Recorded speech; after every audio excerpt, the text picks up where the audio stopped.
Setiap kali saya baca kisah Mus'ab bin Umair, saya yakin insya Allah dengan izin Allah banyak sekali orang-orang mu'allaf kisahnya mirip dengan Mus'ab bin Umair ini. Mus'ab bin Umair anak orang kaya sampai orang Makkah kalau mau bilang, parfum paling bagus pasti Mus'ab bin Umair. Baju paling bagus Mus'ab bin Umair. Anak muda yang paling tampan Mus'ab bin Umair. Sampai Nabi Muhammad mengatakan apa? Nabi yang mengatakan dalam hadis riwayat Al-Hakim, apa kata Nabi?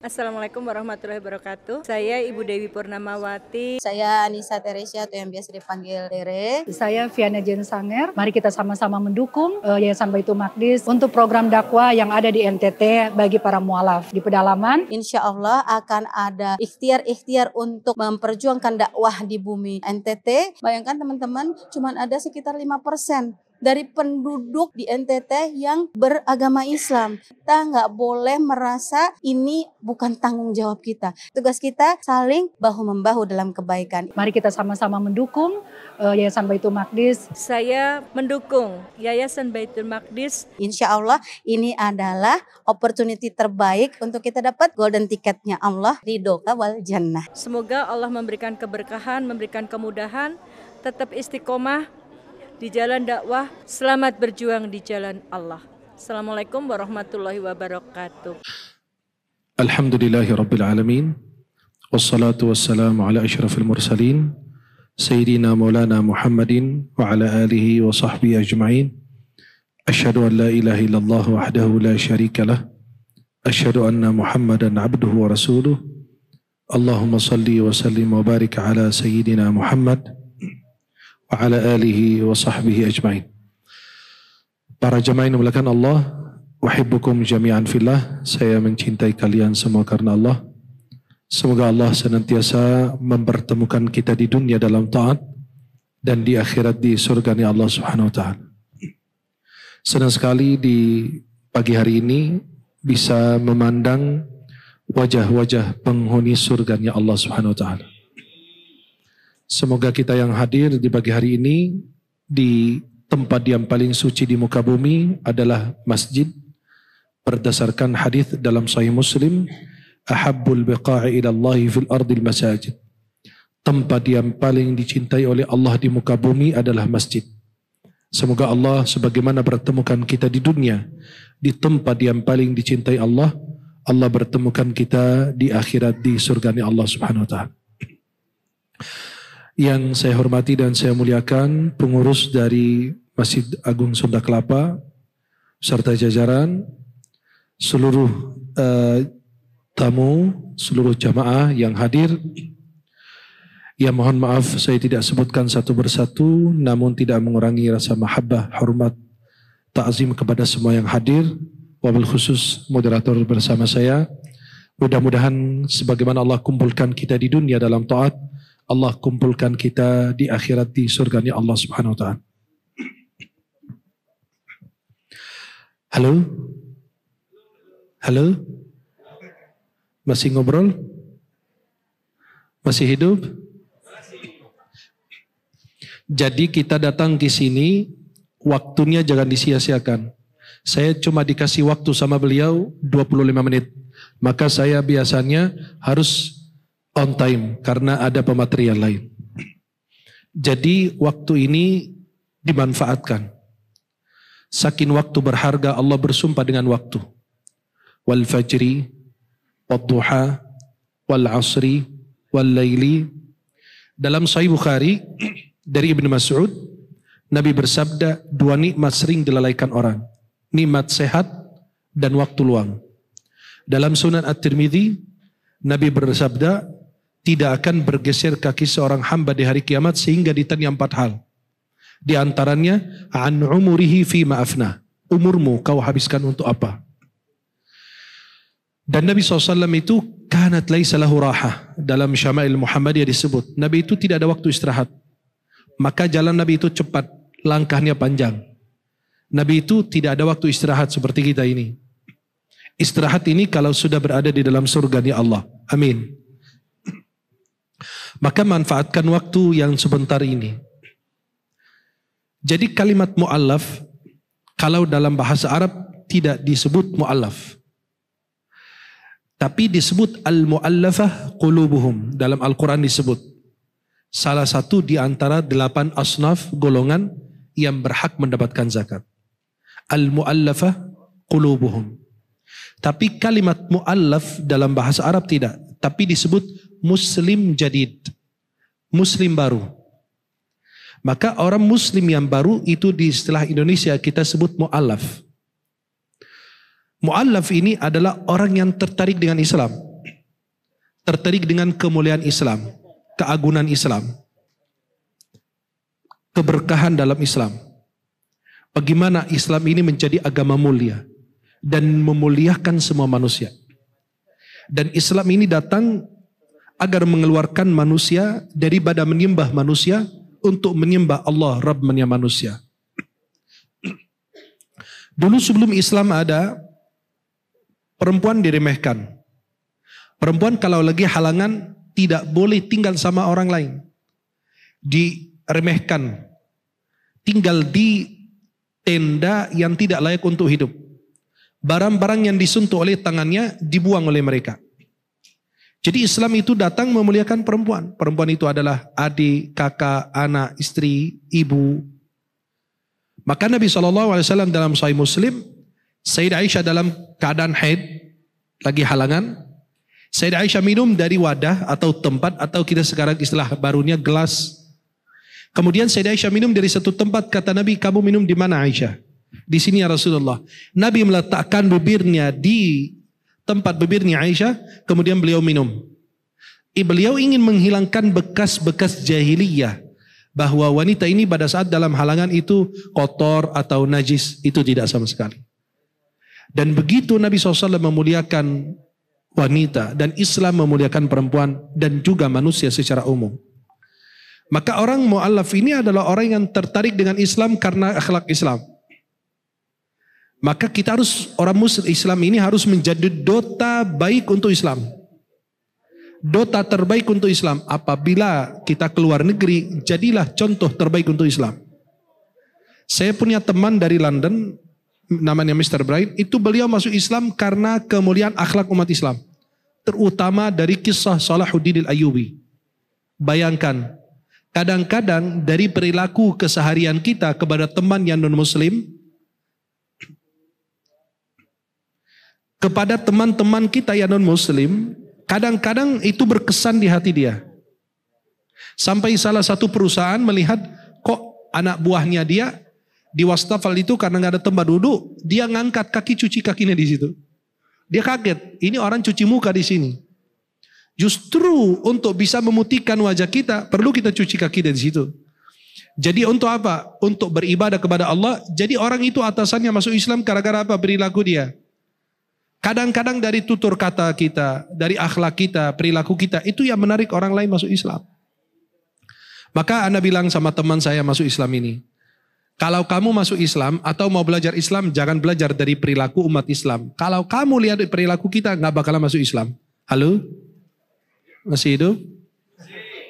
Jadi kalau belajar dari perilaku kita, ini seorang ustadz begini, ini kiai begini, ini orang muslim begini, tokoh besar begini.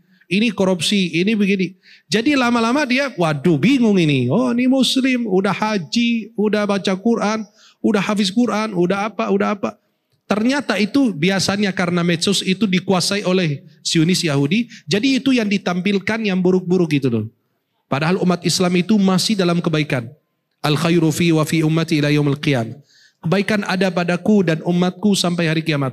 Umat Islam ini insya Allah kebaikan terus mengalir. Terus ada sampai hari kiamat. Halo? Jadi kalau kita perhatikan mu'allaf ini, jangan masuk Islam karena ada keinginan duniawi. Jangan sekali-kali masuk Islam karena mau nikah. Kalau kamu masuk Islam karena mau jadi kaya, gak bisa. Kita tidak punya kekayaan. Kekayaan itu kekayaan hati. Percuma Anda punya harta berlimpah, tapi stres. Gak bisa dinikmatin. Sakit, betul gak?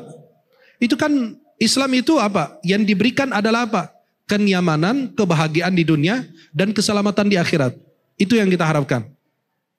Maka jangan sekali-kali memandang Islam bahwa, oh saya masuk Islam karena mau nikah. Habis nikah baru saya keluar lagi. Ini bukan rumah, masuk keluar. Lama-lama masuk angin. Hah? Jadi kadang-kadang saya melihat begini, maka pada saat orang benar-benar tekadnya kuat, jangan bermain dengan Allah. Kamu bisa bermain dengan saya, bermain dengan beliau, bermain dengan kalian, bermain dengan seluruh manusia, tapi tidak bisa bermain dengan Sang Pencipta yang bisa tahu apa yang kau pikirkan sebelum kau pikirkan. Dan Allah bisa tahu isi dan rahasia hati kamu. Maka kita masuk Islam itu karena ketertarikan kita dengan kemuliaan akhlak Islam. Saya baca Quran, Masya Allah, ini kayak bukan perkataan manusia ini. Kok tersusun rapi begini? Bagaimana perintah Allah, larangan Allah, aturan Islam. Kadang-kadang kita sendiri tidak mencerminkan Islam betul. Maka karena di dalam Islam ini kita manusia banyak kesalahan, tidak ada satupun yang diangkat jadi panutan. Nggak ada.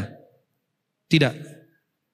Yang diangkat menjadi panutan adalah Rasulullah karena beliau ma'sum. Tidak punya dosa. Terpelihara. Maka Allah berfirman, wa innaka la'ala khuluqin azim. Engkau wahai Muhammad berakhlak mulia. Karena berakhlak mulia, dalam surat Al-Ahzab Allah berfirman, laqad kana lakum fi Rasulillahi uswatun hasanah. Terdapat pada diri Rasulullah suri tauladan yang baik. Jadi orang mu'allaf ini adalah orang yang tertarik dengan Islam karena akhlak Islam, baca Quran, baca kisah Nabi Muhammad, para sahabat, para ulama.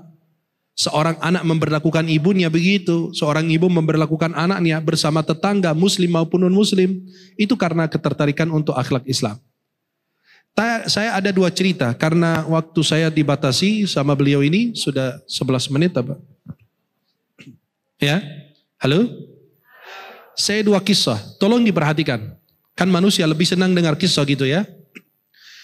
Kisah pertama, ada seorang sahabat masuk Islam namanya Mus'ab ibn Umair. Namanya siapa? Harus hafal nama ini. Nama ini punya kesan luar biasa dalam Islam. Sahabat Mus'ab ibn Umair ini adalah anak muda dari kalangan Quraisy. Dia seorang yang tampan. Bajunya paling bagus. Minyak wangi, parfum yang dia gunakan di Makkah, dia yang paling bagus dan paling mahal. Dia lahir dari 2 orang tua yang kaya raya. Coba lihat, nanti kita akan tahu kisah Islamnya seperti apa. Dan godaan apa yang dihadapi. Dan tantangan apa yang dihadapi oleh Mus'ab bin Umair. Setiap kali saya baca kisah Mus'ab bin Umair, ya, saya yakin, insya Allah dengan izin Allah, banyak sekali orang-orang mu'allaf kisahnya mirip dengan Mus'ab bin Umair ini. Mus'ab ibn Umair, anak orang kaya, sampai orang Makkah kalau mau bilang, parfum paling bagus, pasti Mus'ab ibn Umair. Baju paling bagus, Mus'ab ibn Umair. Anak muda yang paling tampan, Mus'ab ibn Umair. Sampai Nabi Muhammad mengatakan apa? Nabi yang mengatakan dalam hadis riwayat Al-Hakim, apa kata Nabi? Saya tidak pernah melihat anak muda, rambutnya paling rapi. Nah, tahu kan anak muda kalau rambutnya rapi, ya? Itu kata Nabi, saya tidak pernah melihat ada anak muda yang paling rapi rambutnya dan paling bagus bajunya dan paling tampan lebih dari Mus'ab bin Umair di Makkah. Berarti menjadi contoh atas apa? Kemewahan, ketampanan, rapinya, bersihnya. Dikatakan itu bukan bulan tapi matahari. Saya bayangkan ya, mungkin kalau ibu-ibu bayangin itu lagi dengar cerita Nabi Yusuf, ketampanan Nabi Yusuf seperti apa, betul gak? Lebih tampan Nabi Muhammad SAW loh. Dan ibu-ibu kalau hamil, 7 bulan baca surat apa? Biar apa? Ternyata anaknya gak tampan juga, mirip bapaknya. Tapi gak apa-apa, punya harapan juga gak apa-apa. Kan gak mahal ya. Jadi gini, anak itu lebih bagus mirip bapaknya. Jangan kayak ibu-ibu bawain air, Syekh bacakan, lagi hamil beliau. Bacakan air ini biar anak saya mirip Syekh nanti. Waduh, gimana caranya ini? Ya kan gak mungkin, mustahil itu loh. Ya, anak itu saya bacain air, ya Allah biar mirip bapaknya, jangan mirip saya ya Allah. Ya, karena kalau mirip saya musibah lah. Yang nanam saham orang Jawa, kok keluarnya Arab, kan beda. Halo? Lanjut. Jadi Mus'ab bin Umair ini orang yang paling rapi rambutnya, paling wangi. Sampai kalau lewat satu jalanan aja masih kecium, kayak Rasulullah gitu. Tapi bukan karena beliau memang harum, tidak. Karena minyak wanginya mahal. Beda Bu, Besti, kalau beli minyak wangi di Tanah Abang di pinggir gitu 10.000 kan, dengan yang dibeli di mall sekali semprot gitu bisa kecium sampai jarak 10 km kan. Ini beliau kecium harumnya karena beliau ini memang punya parfum yang mahal. Kalau Nabi SAW harumnya kecium berjam-jam di satu jalan karena memang Rasulullah memang harum. Tanpa minyak wangi sudah harum. Nabi lagi tidur siang di rumah Ummu Sulaim. Nabi tidur alasnya itu dari kulit. Jadi keringatnya diambil dicampur dengan minyak wangi. Sampai ulama bilang apa? Minyak wangi jadi harum karena dicampur keringat Rasulullah. Luar biasa segitu. Biasa ibu-ibu begitu. Suaminya maaf keringatnya kurang bagus. Tapi tetap mujilah suami. Jangan apa-apa. Mujilah dia. Keringat kamu sayang harum. Walaupun keringatnya itu bisa membunuh bangsa jin gitu ya. Astagfirullah. Akhirnya ini Mus'ab bin Umair ini terus anak muda yang bolak-balik di kota Makkah. Semua orang ingin menduduki kedudukan dia. Punya harta, segala-galanya diberikan. Dan manja lagi. Kadang-kadang ada orang kaya, punya anak, tapi nggak dikasih manja. Dikasih hidup tegas. Kenapa? Untuk meneruskan perusahaan orang tuanya. Akhirnya ini anak dikasih manja, dikasih hidup enak, nikmat terus. Sampai wanita-wanita biasa kalau lihat laki-laki begitu kan, genit langsung. Allah, coba kalau laki saya begini kan.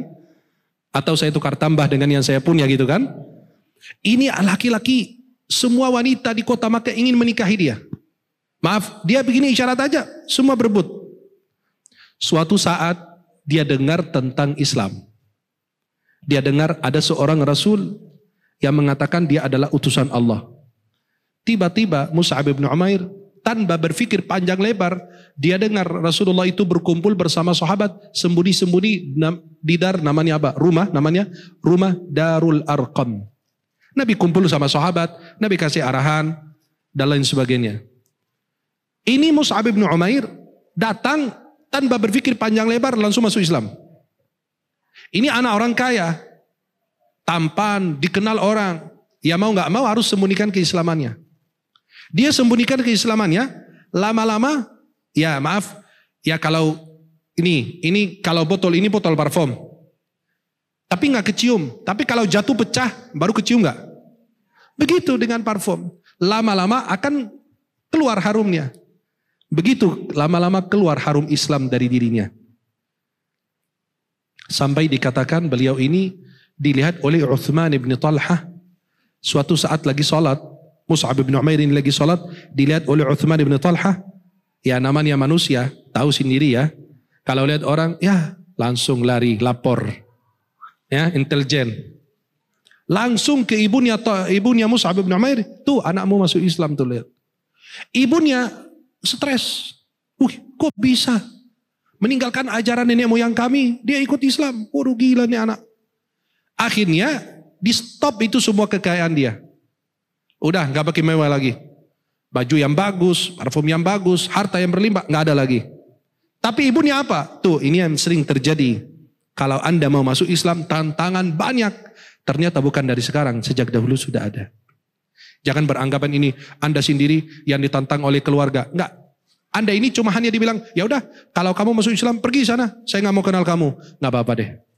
Tapi kita jauh dari mereka, demi kebaikan kita dan kebaikan mereka. Yang kedua, tetap kita berbuat baik kepada mereka dan selalu mendoakan hidayah untuk mereka. Nggak boleh sekali-kali mu'alaf. Oh saya masuk mu'alaf berarti orang tua saya itu saya remehkan. Nggak tentu.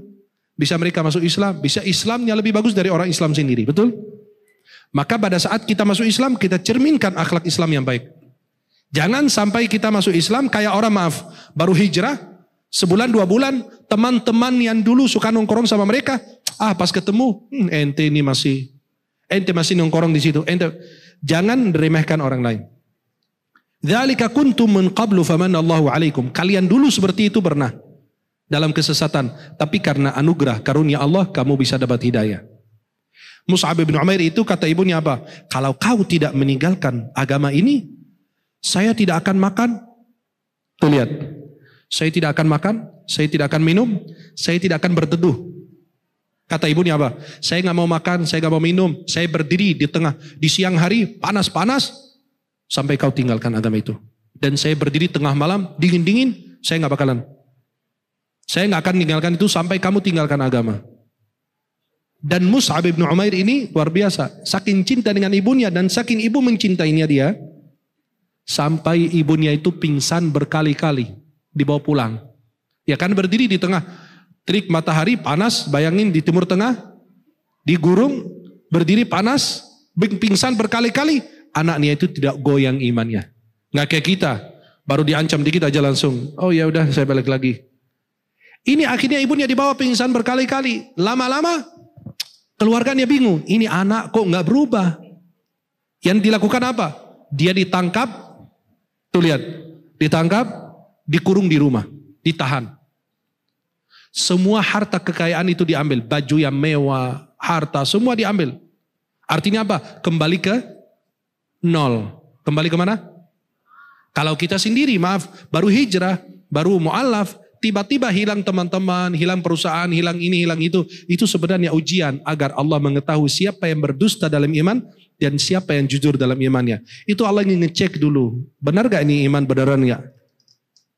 Tiba-tiba Mus'ab bin Umair silakan. Dia diam, gak komentar. Dikurung sampai dikatakan sudah tidak terlihat nih. Dulu ya maaf, anak-anak kaya, ya makannya enak, badannya bagus, berisi. Ini gak tinggal kurus, udah tinggal tulang doang katanya. Ya. Sampai beliau radhiyallahu anhu pada saat beliau dikurung, akhirnya keluarganya tidak melihat ada perubahan pada dirinya, mereka melepas dia. Sampai Nabi SAW bersaksi pada saat ketemu dengan Mus'ab bin Umair di kota Madinah, mereka tidak nyangka anak yang tampan sudah pucat wajahnya, yang kemarin rambutnya paling rapi sudah kusut, yang bajunya paling bagus sudah pakai baju yang kusut, yang baju yang keras, kasar, ya, baju yang kasar gitu kan. Artinya apa? Dari kemewahan turun ke nol. Kata Nabi SAW apa?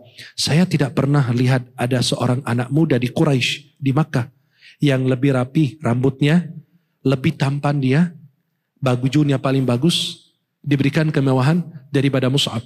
Tapi sekarang dia meninggalkan ini semua karena Allah dan Rasulnya.